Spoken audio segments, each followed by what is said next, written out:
Le 30 août 2023, un coup d'État mettait fin à plus d'un demi-siècle de pouvoir de la famille Bongo au Gabon. 3 ans plus tard, cet événement continue de diviser. Dans 30 août, la révolution libératrice, le journaliste animateur Philippe Ambou défend la thèse d'une libération portée par le peuple et sa diaspora. Bonsoir Philippe Ambou. Bonsoir. Alors pourquoi avoir choisi de qualifier le 30 août 2023 de révolution libératrice plutôt que de parler d'un simple coup d'État? Alors, je ne cherche pas à effacer la nature de l'événement sur le plan strictement institutionnel.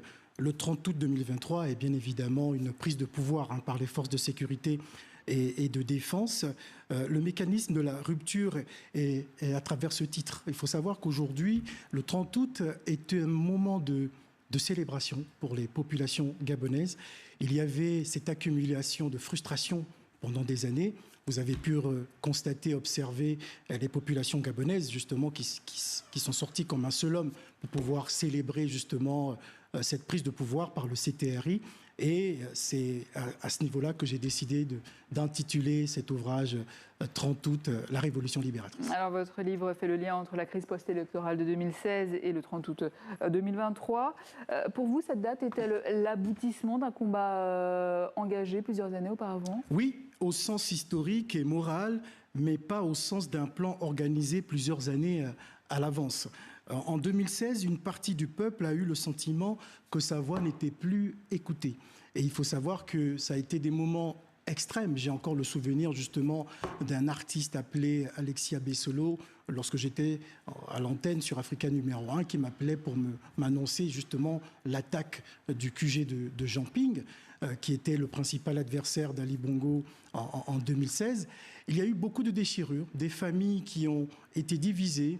Et beaucoup de questions encore restent en suspens. Donc ça a été véritablement une occasion de pouvoir mettre en lumière, justement à travers cette diaspora qui s'est exprimée sur la place du Trocadéro. Il y avait des manifestations qui étaient organisées tous les week-ends. Et d'ailleurs, cela a fait école à pas mal de communautés africaines. Et quel rôle cette diaspora, justement, a-t-elle joué dans la diaspora gabonaise, elle a joué... Vous lui rendez hommage tout au long elle a joué, on va dire, 3 rôles essentiels.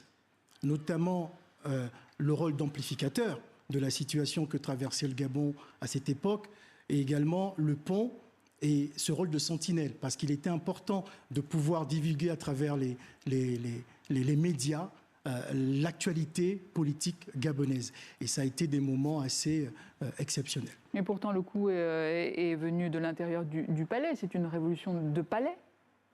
Je ne saurais dire si c'est une révolution de palais, mais ce que je peux vous dire, c'est que ça a été l'occasion pour le peuple gabonais de pouvoir tourner la page. Elle a salué avec un enthousiasme assez particulier cette prise de pouvoir. Donc parler de révolution de palais, on dira plutôt coup de libération. Alors justement, 3 ans après, quel bilan faites-vous de la transition et de la présidence de Brice Clotaire Oligui Nguema? Alors, le bilan que l'on peut faire, on peut dire que sur le plan institutionnel, les promesses ont été tenues. L'organisation d'un dialogue national. Il y a eu également l'organisation d'élections présidentielles et législatives. Et bien évidemment, la possibilité de pouvoir emmener cette organisation de façon visible. Mais il faut dire qu'aujourd'hui, il y a encore des avancées majeures très importantes qui sont à l'attente des populations, notamment l'électricité. Donc on peut dire que ce bilan est à la fois peut-être considéré comme mitigé, mais il y a aussi des avancées majeures. Et les promesses de rupture? Les promesses de rupture sont engagées.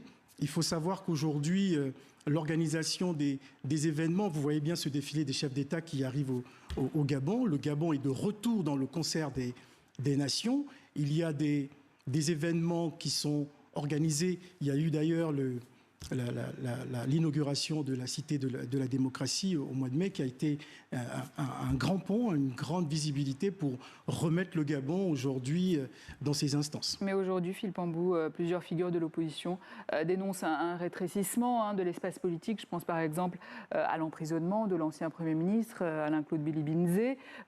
Par ailleurs, les réseaux sociaux sont toujours suspendus. Est-ce qu'on peut vraiment parler de libération dans ce contexte ? On peut toujours parler de libération. Bon, il faut dire que dans ce contexte, en ce qui concerne les réseaux sociaux, parce que La démocratie nous impose aussi de pouvoir permettre une forme de dénonciation. Les opposants, aujourd'hui, il y a une nouvelle génération d'opposants au Gabon. Mais quand elles sont suspendues ? Dans mon regard, dans la lecture que je fais, je pense que nous pouvons emmener notre pays à pouvoir avancer. Nous sommes une jeune démocratie. Il ne faut pas oublier que nous avons, depuis 1960 seulement, connu notamment cette indépendance. Mais comment fait-on quand les réseaux sociaux sont suspendus ? Comment fait-on ? Il faut dire qu'au niveau des instances dirigeantes, ils ont émis plusieurs sujets. Il y a beaucoup de dérives qui sont observées à travers les réseaux sociaux. Il y a des rendez-vous qui, aujourd'hui, marquent négativement cette société gabonaise, surtout la jeunesse. Ce sont justement les mots que j'ai pu entendre, des éléments qu'on a recueillis ici et là concernant justement ces réseaux sociaux. Mais je souhaite bien évidemment que les réseaux sociaux puissent retrouver leur ampleur.